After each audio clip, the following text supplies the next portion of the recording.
Welcome, everyone, to the PFF Fantasy Podcast. I am one of your hosts, John Macri, fantasy analyst here at PFF. And as always, I am joined by my great co-host, PFF's lead fantasy analyst, the great Nathan Jahnke. Nate, how's it going? And happy belated America Day to you.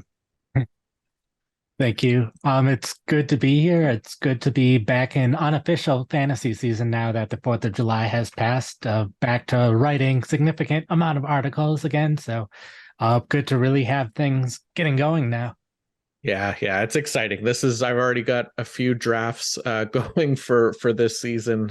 I've got, I don't know how many more season-long leagues that are going to be drafting in the next few months, but it's exciting. This is one of my favorite times of the year for sure. And yeah, it's good to see all the content flying up on the site as well as we fill out fantasy season here. But yeah, it's going to be exciting, and I think we got some pretty good topics lined up for draft season and heading into the season as well for the podcast. So it's good stuff. But yeah, this episode we're going to be covering our favorite sleeper wide receivers and tight ends for the 2023 fantasy season. So we're looking at players who are currently going beyond pick 120 in ESPN's ADP. So that's later than 10th round of fantasy drafts in a typical 12-team league. So we each have two wide receivers and two tight ends with plenty of fun nuggets for you guys to consider as we get into fantasy draft season. But before we kick things off for this episode, I do want to mention that this episode is brought to you by our presenting sponsor, Fabric by Gerber Life. As a parent, your top priority is always your children's well-being. You want to give them everything they need to grow and thrive both now and in the future.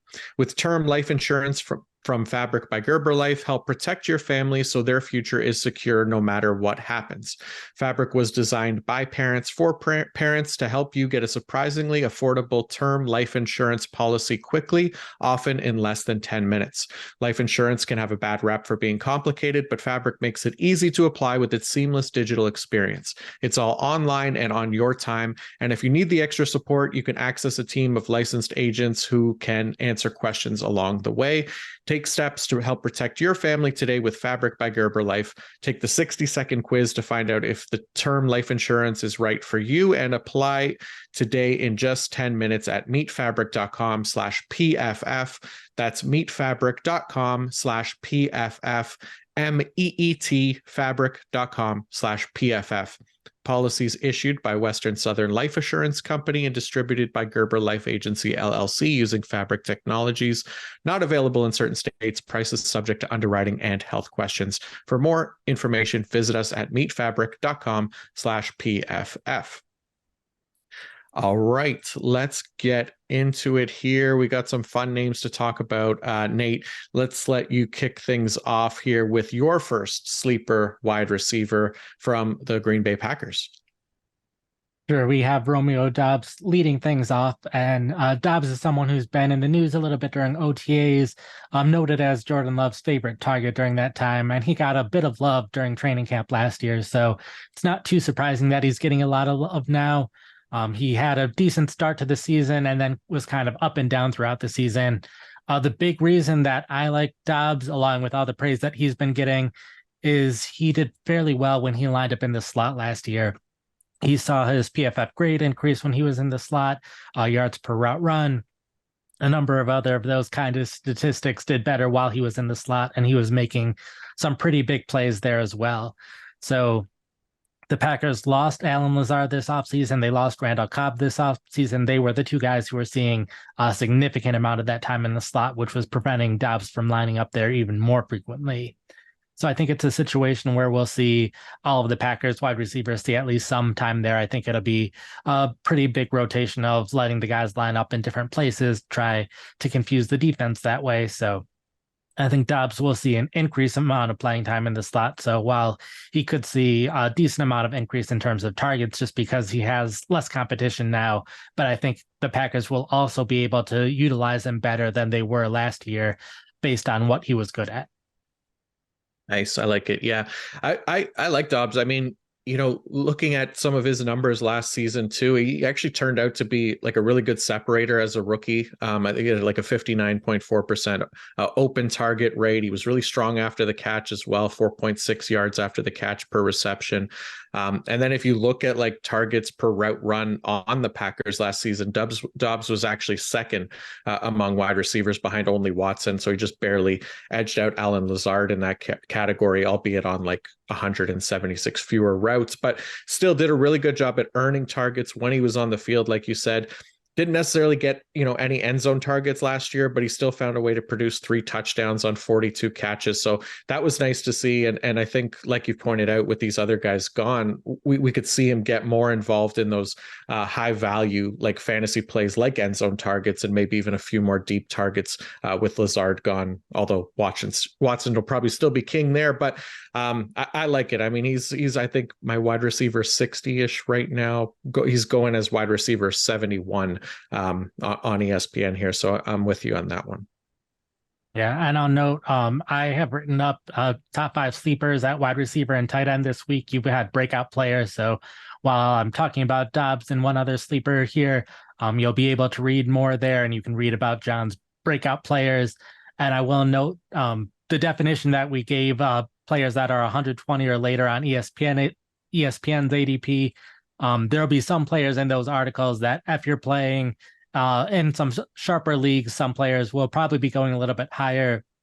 So not all of the players will be sleepers in all of the leagues, but at least the guys that we're talking about now, I figure anyone who's listening to this in July are probably playing in some pretty sharp leagues right now. So trying to focus on some of the deeper sleepers today with some of these targets. Yeah, good shout for sure.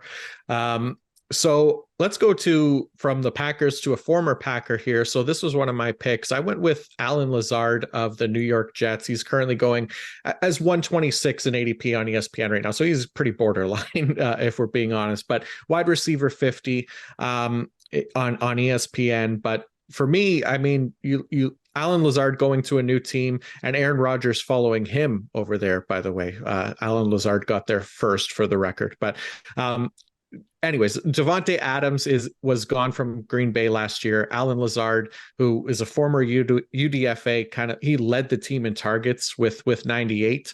Now, for the first 9 weeks of the season before Christian Watson emerged, Lazard led the Packers wide receivers in target rate when he was on the field, so 20.4%. That was fairly close with Dobbs and Cobb as well. All those guys ran over 100 routes in that span, so we're very close. But Lazard led the group, but for me, where Lazard separated himself was as a deep threat. He led the team in target rate at 34%, came up with 6 receptions for 185 yards and 2 touchdowns on those deep targets through the first 9 games. Those 6 receptions equated to 85% of catchable deep targets for him. So high success rate and a top 12 mark in the league for receivers with at least 10 deep targets in that span. He was sandwiched right in between Tyreek Hill and Cooper Kupp. So he also led the Packers wide receivers in fantasy points per touch with 3.42 in that span, again, before Watson stepped up in the latter half of the year. Once Christian Watson emerged from week 10 and on, Watson was the guy that took over the larger deep target share at 31.4%, while Lazard dropped down to second on the team. Still a good number though at 23%. And he was second behind Watson among Packers wide receivers in overall target rate as well. So, I mean, I don't think there's much of a question that, Watson was the better receiving option in Green Bay and right now, which is why he's going like 6 or 7 rounds ahead of him in drafts at this point. But it doesn't mean that Rodgers in the Jets system won't rely on that familiarity again, which we know has been important to him as he's recruited guys that he's comfortable playing with and things like that. So Rodgers is not afraid to air the ball out. And again, before Watson blew up last season, Lazard was the clear favorite to target deep downfield. Lazard also had the highest end zone target rate of all Packers and Jets wide receivers last year at 11.2%, and he was able to come up with 3 touchdowns. So there's again some of that familiarity there with Rodgers in like tight quarters where he could have some plays that he's more comfortable running with Lazard to help some high value fantasy targets there as well. Obviously, love Garrett Wilson just like everyone else, and I do think he's going to be excellent this season. But as far as wide receiver twos go, I like Lazard quite a bit as well in an offense that should have plenty of catchable passes to go around. Yeah, I definitely agree with you there. And I like how you put Dobbs and Lazard together, since I have some similar points that I just made on Dobbs that also apply to Lazard. And that if you look at his stats over these past couple of seasons, compare how he's done in the slot compared to how he's done out wide, he's performed better in the slot, both in terms of PFF grade, in terms of yards per route run, in terms of touchdowns per route run. The one thing that was especially interesting is looking at his targets per route run. They were a bit higher when Nathaniel Hackett was the offensive coordinator compared to this past year. He saw a pretty big decrease in targets per route run this past year when he's lined up in the slot. So I think with the Jets, he'll be able to have more production in the slot than what we saw last year. And with the Jets, it was Elijah Moore, Braxton Berrios, who were their primary slot receivers last year. They're both gone. They did add Mecole Hardman, who plays a pretty significant amount of his time in the slot. At least he did in Kansas City. Also added Randall Cobb, who's his slot receiver. But I think with New York, they'll probably have all of their players play all of the positions basically at wide receiver, everyone get at least some time in the slot. So I think Lazard will be able to take better advantage of that this year than he was able to last year. For sure. Yeah, I love that. And yeah, I think that the Jets gave a pretty significant contract as well, too. So they're fairly invested in him, if I remember. I believe it was 4 years. I can't remember the exact numbers on it. I wish I had written that down, but that plays a part into it as well, right? It tells you a little bit about what the team might think of a player and how they want to invest in them. So yeah, like that. Let's go on to another wide receiver here. You got your Tennessee Titans jersey on today. You're representing Tennessee. So who do you have as a sleeper in Tennessee? Phillips is probably my favorite deep sleeper at wide receiver this season. Going back to last year, who was a 5th-round pick by the Titans, was deemed by our superlatives going into the draft, as well as our draft guide, as the best specific slot receiver in the class, and Tennessee viewed him as exactly such, as a slot receiver. Going back to the preseason, the second week of the preseason, they had this crazy rotation at wide receiver where each drive it was a different pair on the field that lasted well into the 3rd and 4th quarter. But whenever they were in a 3 wide receiver set, Kyle Phillips was always on the field. So it became pretty clear at that point what they thought of his role in the offense. And then you go to the following preseason game where a number of starters rested, a number of starters played, and Robert Woods and Phillips played the first drive, didn't play at all the rest of the game. So it was pretty clear heading into the season, Phillips was viewed as a starter, as their clear slot receiver for the season. Week 1, he led the team in targets, receptions, receiving yards, targets per route run at 42.9%, which is a huge number for a wide receiver. So that was pretty alarming after week 1. Injured his shoulder in week 2 after only playing 13 snaps, missed the following week. They tried to ease him back in, injured his hamstring in week 5, was out the rest of the season. So he was on a very nice path last year, and then injuries just kind of put everything to a halt. And then we fast forward to this season, Tennessee has lost players at wide receiver and hasn't really done much to add wide receivers to the team. I know there's been the rumors that they want to add DeAndre Hopkins. It's unclear at this point if that will end up happening this year or not. But even if he's on the team, I expect Phillips to be the primary slot receiver. And it's a team where they're going to be down significantly throughout the season, we expect, based on all of the players they've lost and haven't really added a ton this offseason. And so I expect them to be passing a lot, and they don't have a ton of options. They have a few at wide receiver, one especially at tight end that you'll be able to read about from both of us this week that we've already talked about on the podcast before. So we are skipping him as a sleeper / breakout option today, but they don't have a ton of options in the passing game. So I think Phillips, while I don't see him becoming a top 15 fantasy wide receiver this season or anything like that, but I think he'll be able to accumulate enough volume over the course of the season that you'll be able to start him a couple weeks, assuming he can stay healthy this time. Yeah, I'm a fan of Phillips. I like him quite a bit, and that week one last year and the preseason as well really got my hopes up as someone who, kind of drafted him a lot in late in rookie drafts last year. And unfortunately, yeah, the injuries kind of put his rookie season on hold for as far as what he can do as a fantasy asset. But we did get a taste of it there in week one, and I do think he could be the starting slot receiver at the very least. Over they brought in Chris Moore.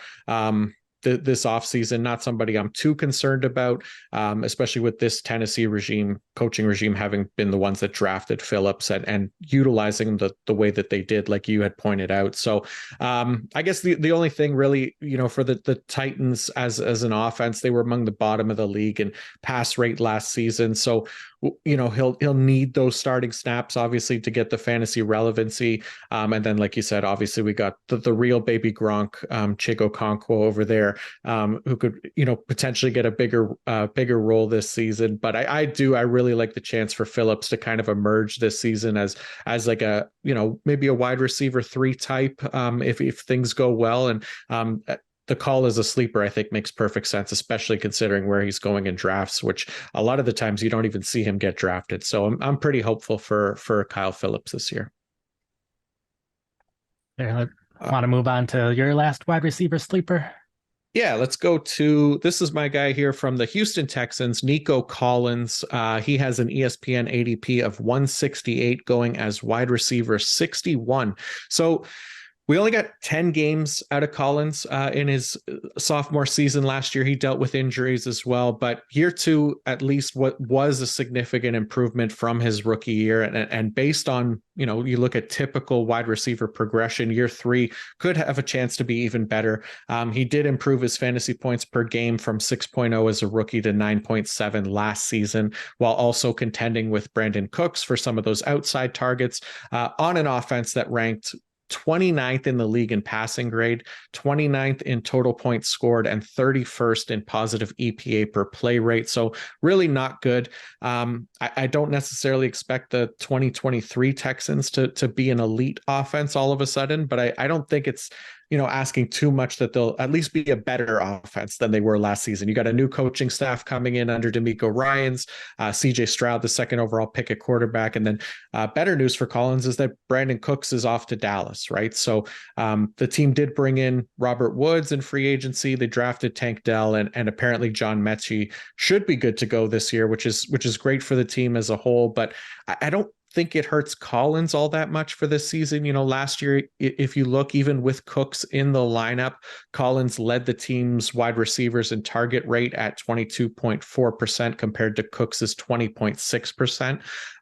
Now, this didn't exactly lead to like amazing fantasy success, but again, that offense was abysmal. So that 22% target rate is a great number. And for a player who should be on the field more this year, assuming he's healthy, that should allow for better fantasy production.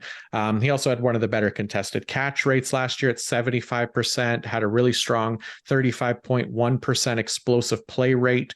And he led all Texans receiving options in yards per route run as well at 1.68. So for a guy who finished the year as like wide receiver 77, I think there's a lot to like about, his potential to see significant progression and potentially greatly outperform his current ADP.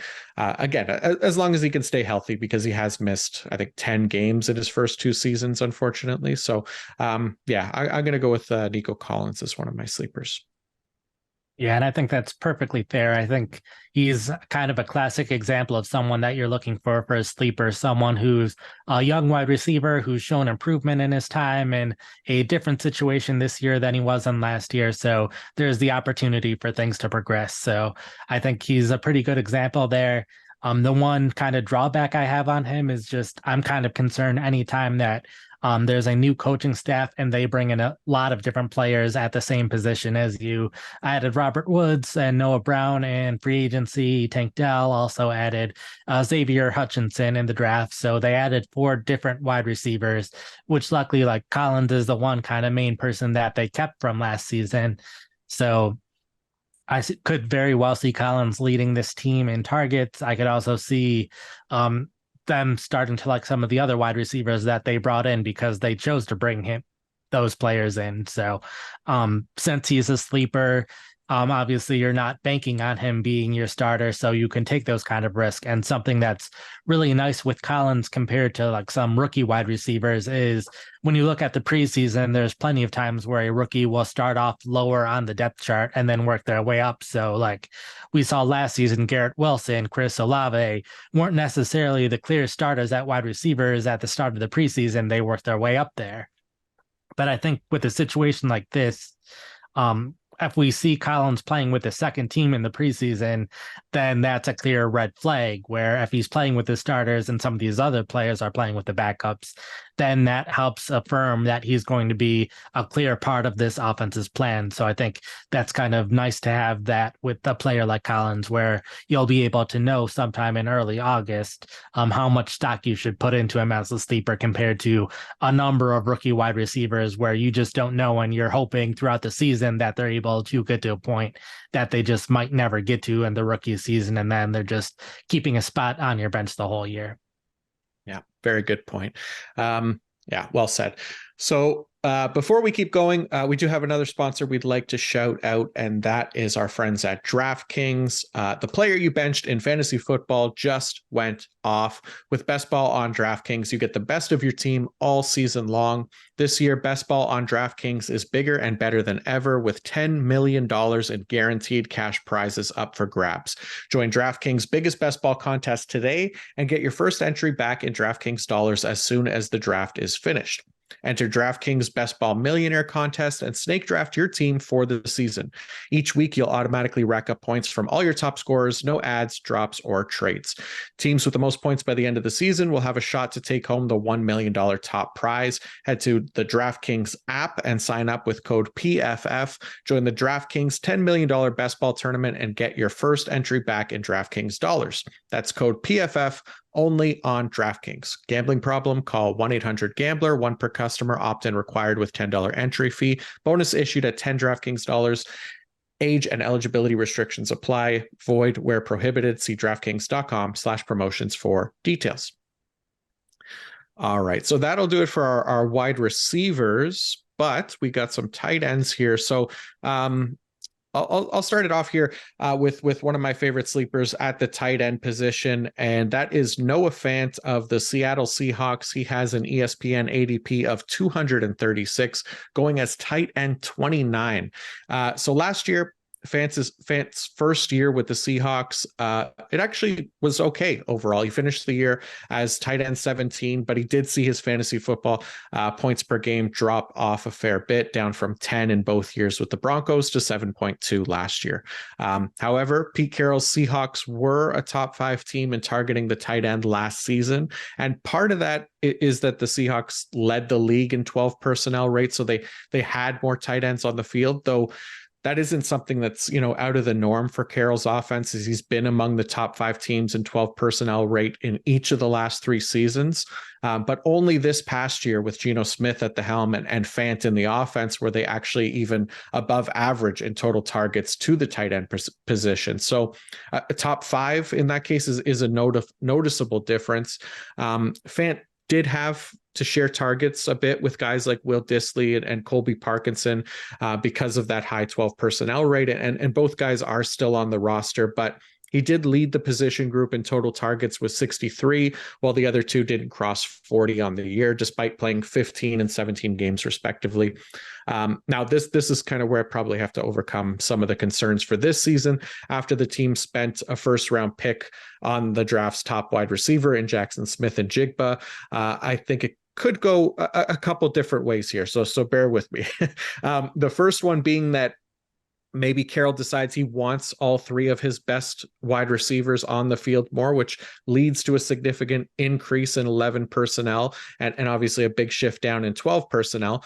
But if that happens, then, JSN, he's a much greater threat for targets than Dissly or Parkinson, obviously. But the positive of that would be that Fant, as the best receiving tight end on the team, would now see the bulk of pass down snaps by himself. So the large majority of plays that are drawn up for a tight end would exclusively go to him in that case. The other way it could go, which I think could also be fine for Fant, is that Carroll continues the high rate of 12 personnel, doesn't feel the need to rush JSN into a heavy workload as a rookie, but Fant continues to share the field and some targets with Disley and or Parkinson. If that's the case, then I'll still really like Fant's chances of repeating what he did last year, potentially even improving on it, especially with another year in that system, potentially allowing him to be more involved anyways. And then obviously Geno Smith's reliance on the position on top of that. So I guess what I'm saying after all that is that tight end 29 feels like a pretty great value for a player that is likely being pushed down draft boards because of the perception of mouths to feed in Seattle. But for all the reasons I laid out, on top of this being an above average passing offense and him being a really great separator, 68.3% open target rate, I think Fant is a strong bet to exceed expectations, and he's easily one of my favorite sleepers at the position for 2023. Fair. I think I'm a little more against Fant than you are, and I think part of that is kind of looking at the difference between rankings and projections and where I think he'll end up, and probably for me also how good I think the backup tight ends are. But I fairly confident Fant will end up higher than tight end 29 this season. I think he'll have the volume to do that, and I think he has the talent to do that. But I have a hard time seeing him as a potential top 12 fantasy tight end because of all the other things going on in Seattle. And last year they had a pretty heavy rotation of 3 tight ends with Will Disley and Colby Parkinson. All of them ended up with over 200 pass routes. All of them ended up with receiving grades somewhere between 69 and 71. So they could all be used pretty interchangeably throughout the entire season. The biggest trend was Will Disley was pretty much always a guy when they were in 21 personnel, which doesn't really matter too much for fantasy. And then there was definitely the tendency that Fant would be the guy in 11 personnel, but they did use all 3 of their tight ends in 11 personnel at various points throughout the season. So I think, like you said, with Jackson Smith-Njigba there, that could probably lead to more 11 personnel this season. And Fant is typically going to be the guy in 11 personnel. For me, it really depends on how much they like their backup tight ends, that since they won't be in as much in 12 personnel, if they start rotating them in more for 11 or not. So I think that's at least a possibility that could happen. I think with Parkinson being someone that they drafted and has been kind of working up the ranks throughout his career so far. If you look those last couple games of last season when Disley was on injured reserve, Parkinson was playing over 80% of offensive snaps compared to Fant was somewhere in the 60s, which part of that's because of more run formations and those kind of things. But the fact that they were having Parkinson play so much in the case of an injury is also a little bit of a concern for me. And just if there is an injury, I don't expect Fant to see his snaps increase all that much, since they have other guys that they're fine having in those run situations. And like you said, they have a lot of talent at plenty of the positions. Tyler Lockett's still a great wide receiver. DK Metcalf's still a great wide receiver. They have a good 1-2 punch in the run game that they'll like. So for me, it's hard to see him getting enough targets to be a top 12 fantasy tight end, even though I definitely expect him to be better than tight end 29. But when I'm drafting tight ends that late, I prefer someone who has a chance to have a huge upside, where Fant, we kind of seen what he can do in this offense, and I'm not sure it can increase all that much more than what we saw last year. Yeah, that's fair. And I guess the way I was looking at it, right, just kind of the discrepancies in rankings and NADP, right? So tight end 29, I have him as like tight end 19. I've moved him up and down a little bit within a spot or two of that range. But yeah, feeling kind of the same. I don't think top 12 is really likely, but I think, potentially could be a high end tight end 1 or tight end 2, sorry. And then, most likely I think scenario is just, a regular tight end 2 that we can rely on in as a plug and play throughout the season. And I think it's a good example of you need to adjust your rankings based on the leagues that you're in. If you're in a league where you're able to start 2 tight ends, or if you're in a league with 14 or 16 people in the league, then Fant's a lot more valuable because he can be a starter in those leagues. And when you see his rank or his ADP of tight end 29, that makes him a huge value because you can put him in those spots. But if you're in a 10 or a 12 team league, then it's a bit harder to have a scenario where you would want to start him. Yeah. For sure. That's a good point. Um, okay, let's do another tight end here. Who do you got as your next guy? I'm sure I will go with Hayden Hurst as my first tight end on the list, going to the Carolina Panthers in their completely remade offense with the new quarterback, new running back, a bunch of new wide receivers, and he ends up being the new tight end. I know this is his fourth team in the last 5 years, so we know he is good enough to be a starting tight end, but not good enough to be a tight end that teams have wanted to keep in the past. But if you look at his numbers and especially how he performed last year, most of them were above average for a starting tight end. So he was playing pretty decently in terms of both volume and how well he was doing. The big thing to like about him was he's had a pretty high just touchdown to receptions ratio. So when you're looking for that like bottom tight end that you didn't draft anyone good and you're just hoping to have a nice performance that week, he has that high touchdown odds. But for me, a lot of it has to do with the coaching staff and now playing under Frank Reich. And he just has had a tendency to throw tight ends wherever he's been either the head coach or offensive coordinators at a couple of different teams now. But when he was with the head coach with the Colts, they threw to tight ends the sixth most of any team. And Indianapolis really hasn't had a great tight end at any point during his time in Indianapolis. They've had a number of fairly good players, just not a great one. Going back to when he was with Philadelphia, back when they had Zach Ertz, they were the team that threw to tight ends the most. And then even going back to his time with the Chargers, they were eighth most in terms of how often they threw to tight ends. So I think if you take his average talent and how much in the past that coaching staff has had the quarterbacks throw to tight ends, I could see Hurst having a decent amount of volume and potentially be able to score touchdowns this season like he has in the past, even though the Panthers offense is going to be a pretty big unknown with all of these new pieces coming together. So definitely a chance that it takes the offense some time to get things together, in which case Hurst probably isn't going to have enough volume or production to get to that top 12 tight end range. But I think if the Carolina offense is doing a little better than expected, then I could very well see Hurst being someone who's in the top 10 in terms of targets for tight ends and also seeing some touchdowns. So that would probably be good enough to make him in the top 12 tight ends. So I think a lot of it is riding on how good the Carolina offense can be in this first year with all these players playing together for the first time. But I think for a team it's working out, it'll also work out for Hurst. Nice. Yeah, I like it. Yeah, he's going as like tight end 27 right now on ESPN. So outside the top, 24 tight ends and ADP of 218. So, and yeah, we've talked about like the Panthers receiving core a few times, right, on this podcast already. And we've always kind of come away feeling like pretty ho-hum about them. So I've always kind of looked at this group as like anyone can emerge or pick your flavor or favorite value here. And Hurst is another one who, like you said, could very easily emerge as relevant. I definitely like him better than the tight end 27 consensus as well.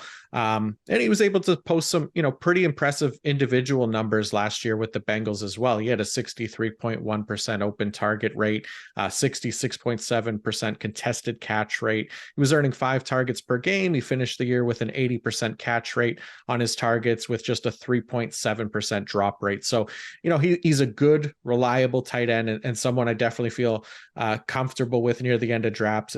If I already have like a high end tight end one in those like one tight end leagues, like you say, I have no problem with him as like my tight end too.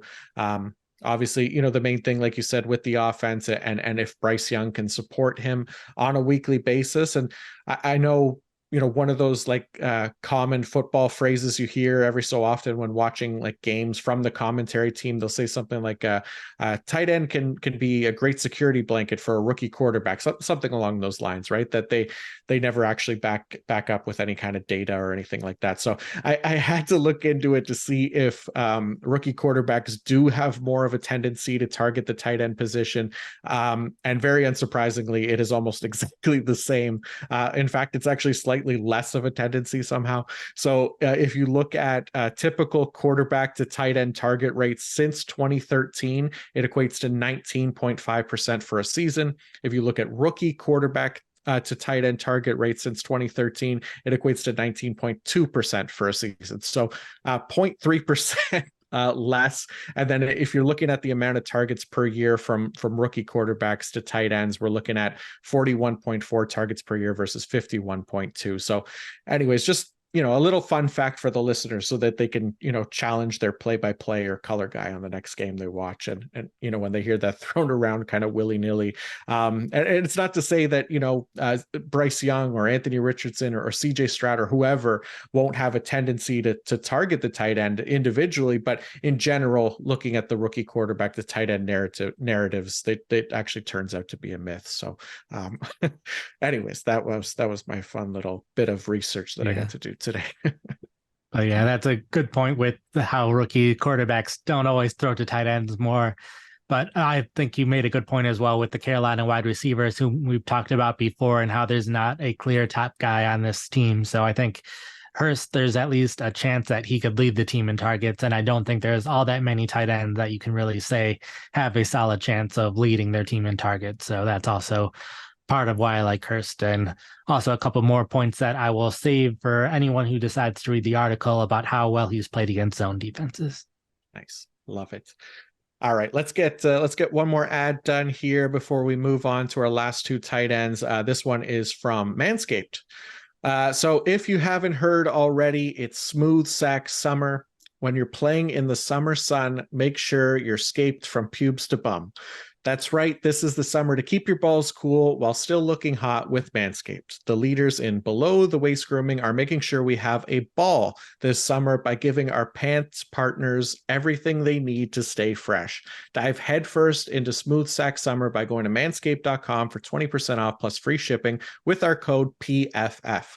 The Manscaped Performance Package 4.0 has everything you need to prepare that summer bod. They have built the ultimate grooming bundle for your summer grooming. Their Lawnmower 4.0 trimmer features a cutting-edge ceramic blade to reduce grooming accidents thanks to their advanced skin-safe technology. The Lawnmower 4.0 has a 7,000 RPM motor, a new multifunction on-off switch, can engage a travel lock, and gives you the ability to turn the 4000K LED spotlight on and off when needed for a more precise shave. Did I mention this trimmer is waterproof too? Beach, lake, or shower, this razor will devour even the strongest pubes. Manscaped even threw in 2 free gifts at their Performance Package 4.0, the Manscaped Boxers and Shed Travel Bag. Get 20% off plus free shipping with the code PFF at manscaped.com. That's 20% off with free shipping plus with the code PFF at manscaped.com. It's Smooth Sack Summer, boys. Get on board or get left behind. All right. Manscaped. That's like the third time I've read it now, and it always it still gets me. So okay, I got another sleeper tight end here, and I chose a rookie tight end. I went with Sam Laporta of the Detroit Lions. He's going at ESPN ADP of 186, which is tight end 21. So here I go kind of betting on a rookie tight end, which statistically not the best recipe for success, but every year there are outliers, and Laporta to me is kind of like a personal favorite rookie tight end to potentially make an impact this season, outside of probably Dalton Kincaid, although super close for 2023 in my opinions. So the Lions, they had their pick of tight end options outside of the first round, as we know, and in such a loaded class, they chose the best fit for them, which was Sam Laporta out of Iowa, 34th overall. After trading away TJ Hawkinson last year, the Lions went away from targeting the tight end position as a whole, as much as they did with Hawkinson on the team. They went from a top 10 rate in the league in percentage of targets to the tight end position per route to 28th in the league once they traded him away. So now the hope, or at least my hope here with Laporta in place, is that Detroit will have a reason to kind of go back to that well.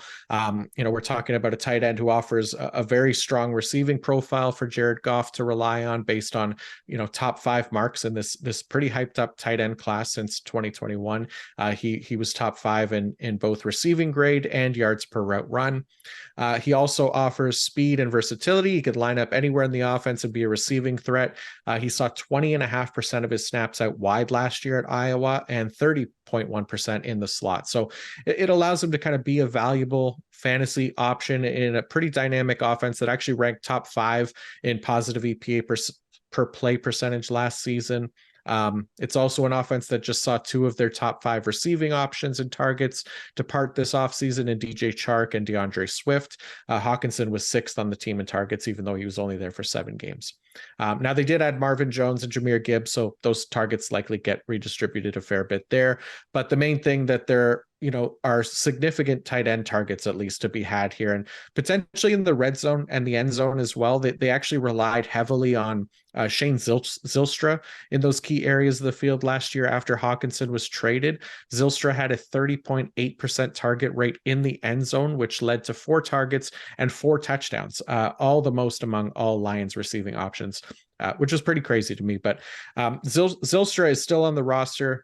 It's just hard to, I think, imagine the team maybe viewing him as the better receiving option over Laporta, especially after the draft capital they spent on him.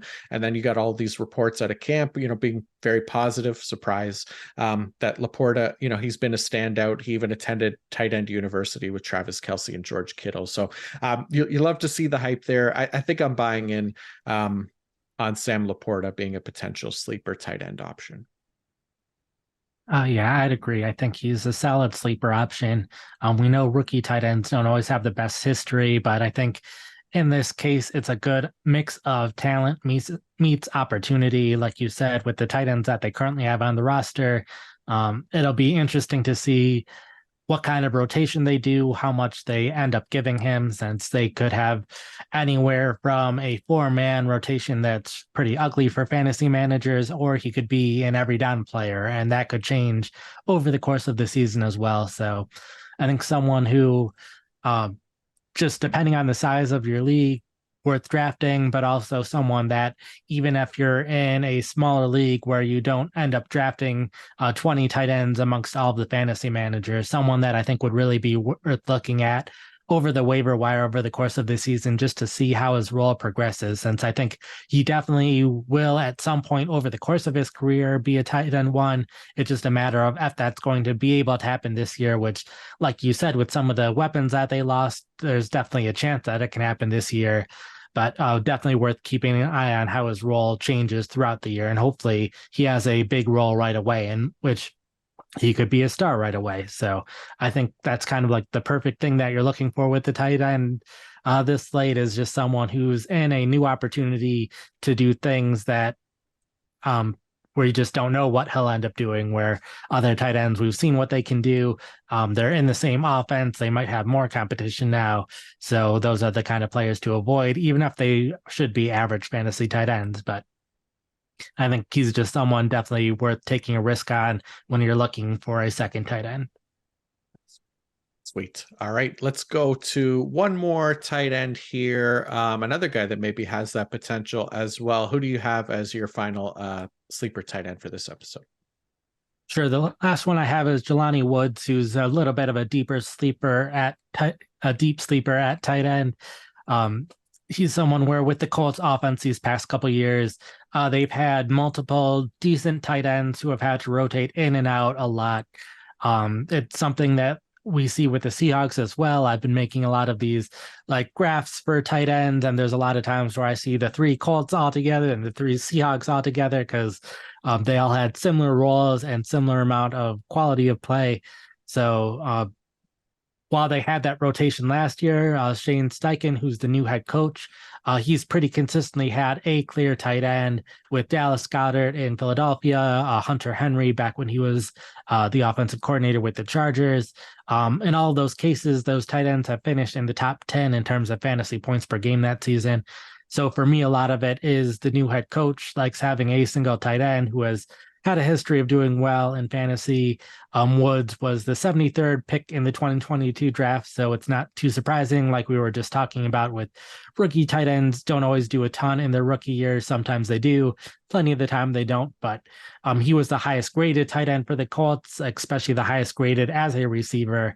So I could very well see Woods becoming the guy for Indianapolis at tight end.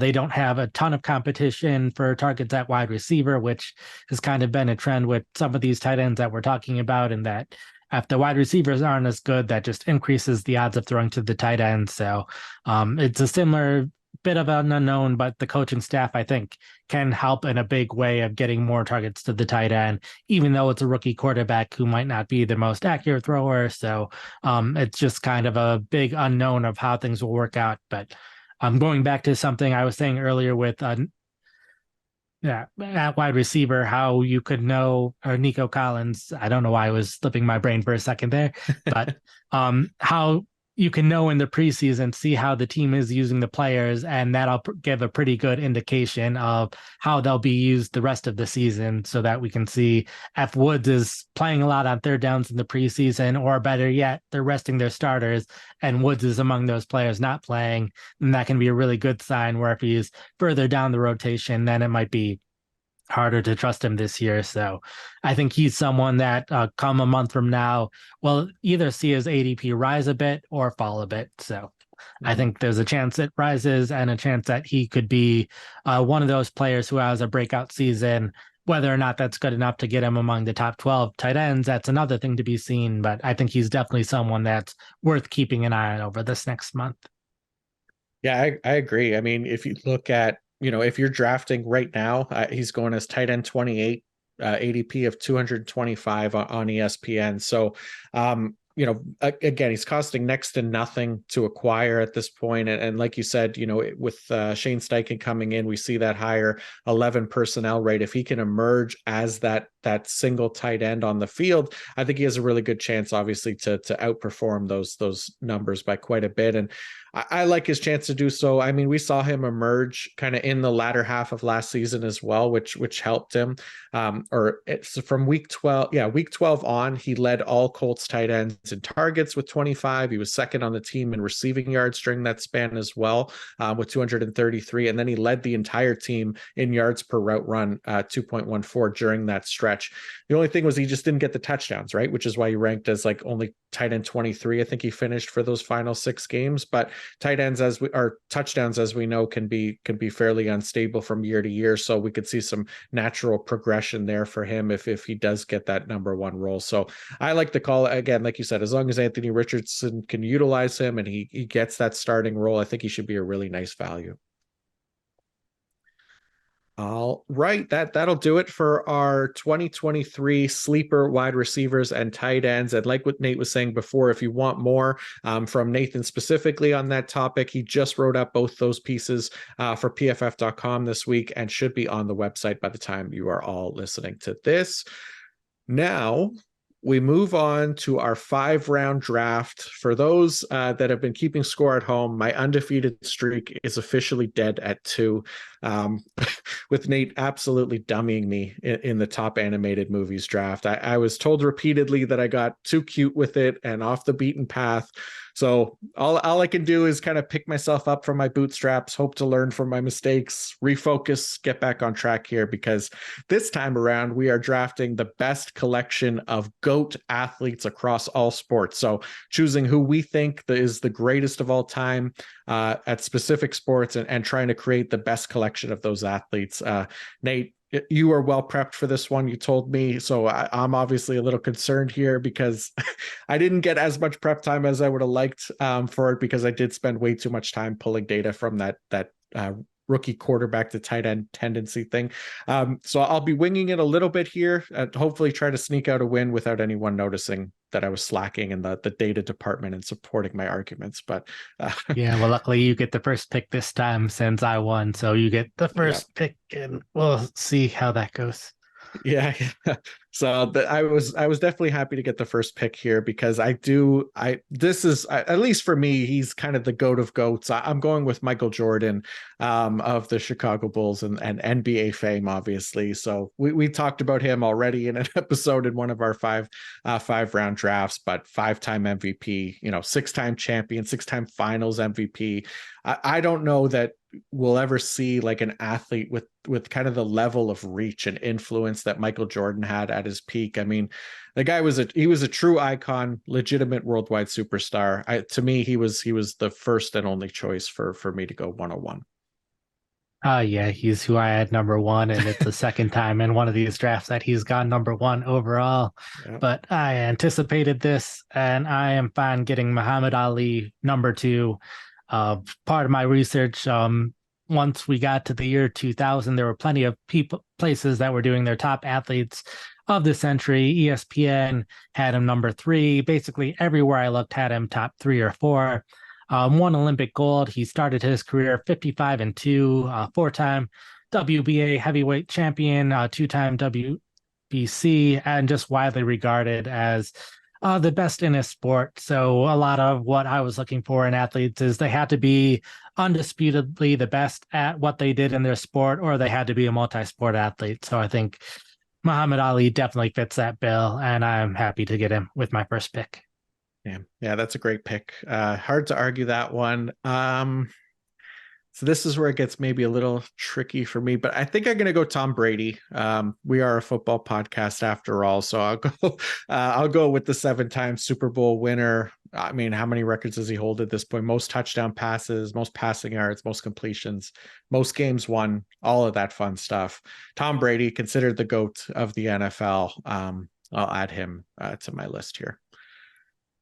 Yep, and when we look back at this in like 5 years and Patrick Mahomes is pretty close to all of those things, then we'll see if he's still the number 1 quarterback. Fair. I'm going to go with Babe Ruth as my next pick. I'm looking at all those lists of the top athletes of the century. Number 2 by ESPN, number 1 by the Associated Press, 7-time World Series champion, 12-time home run leader, part of that initial Hall of Fame class by Major League Baseball. So anywhere I look down these lists, he was definitely the first baseball player mentioned. So happy to get Babe Ruth. And like I will mention, because this is baseball and like some of these lists were North American, anytime I've done these lists before, I realize that my lists end up being a very America-centric list because I'm not as familiar with sports that aren't as popular in America. But if I can get the best player at America's game, I'll go with it. I like it. Yeah, I was just gonna say being Canadian, I'm not interested in baseball. So I'm glad you chose a baseball one because I did not have any baseball players. I thought Babe Ruth would be the go to baseball, but I didn't want to say it just to not make a fool of myself. So being Canadian, I'll take one for the team here, and I'll go with Wayne Gretzky, NHL, obviously hockey. Gretzky.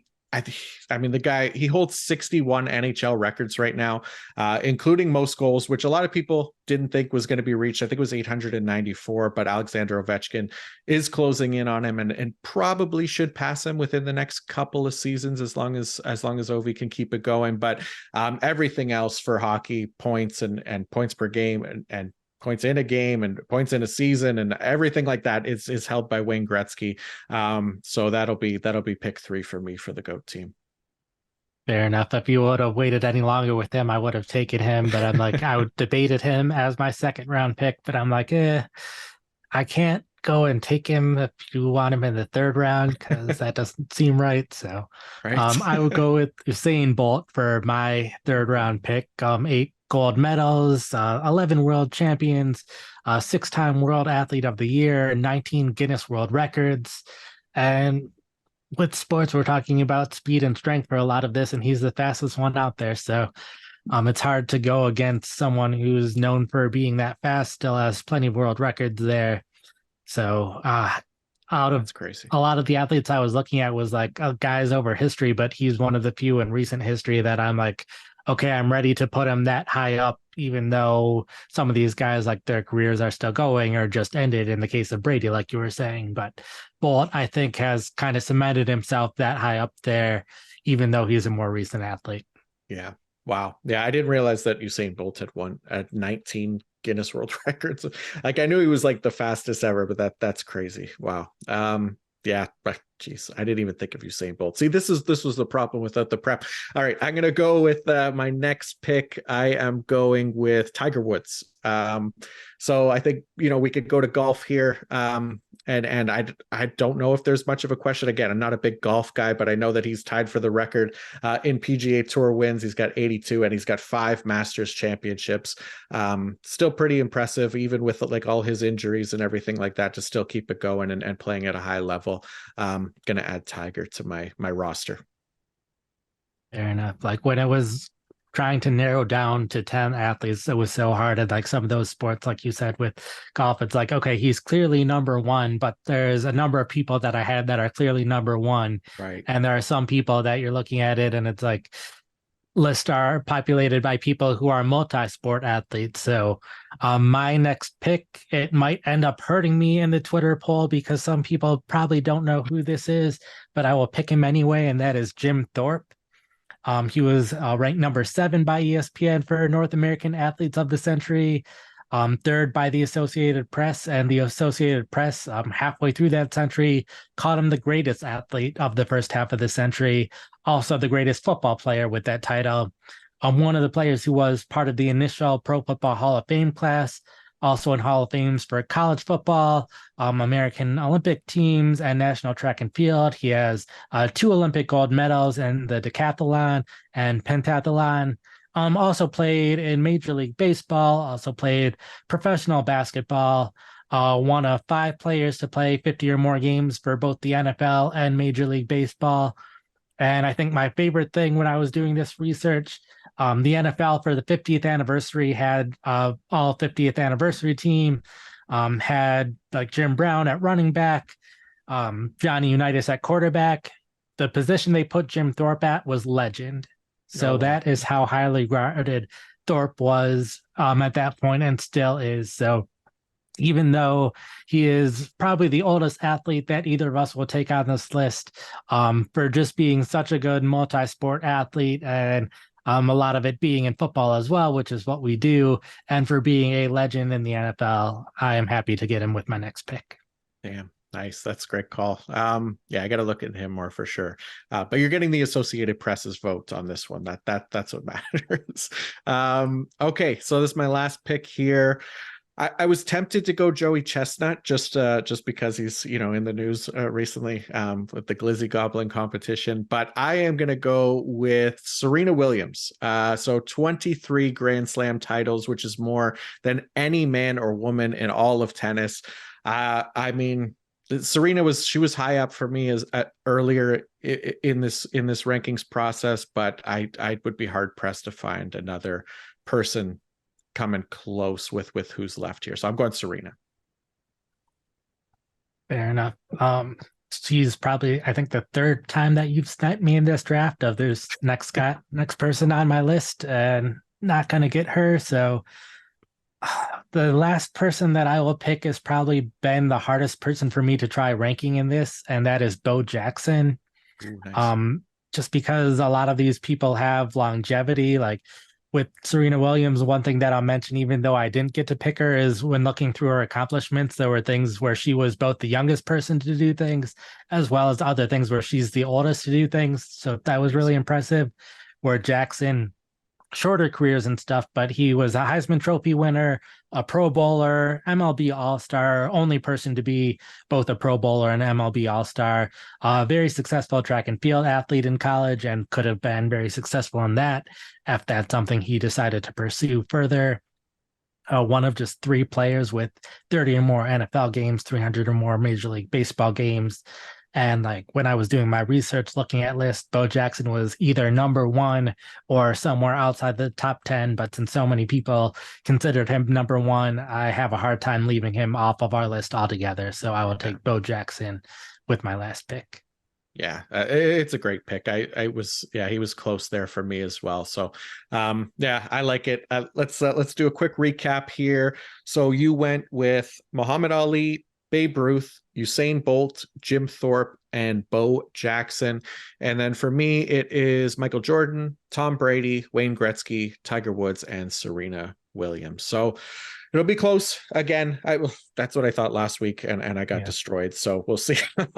We'll see how Twitter treats it. But so many people that we're gonna get. How could you not draft whomever? How could you not draft this person? God, yeah. Michael Phelps was left off.